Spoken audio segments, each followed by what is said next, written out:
रक्तवाढीच्या गोळ्यामुळे 19 विद्यार्थ्यांना उलट्या, ग्रामीण रुग्णालयात उपचार सुरू. मुरुम तारीख 9.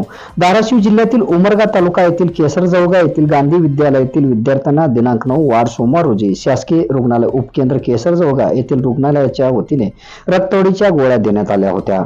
आयर्न फॉलिक ऍसिड असे गोळ्याचे नाव आहे. सदरील औषधामुळे 19 विद्यार्थ्यांना उलट्या, मळमळ होत असल्याने त्यांना मुरुम येथील ग्रामीण रुग्णालयात उपचारासाठी आणले असून त्यांच्या उपचार चालू आहेत.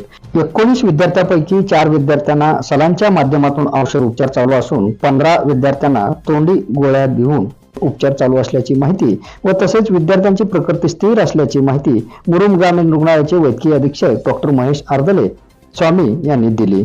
पालकवर्गातून मात्र भीतीचे वातावरण निर्माण झाले असून परिसरात खळबळ उडाली आहे.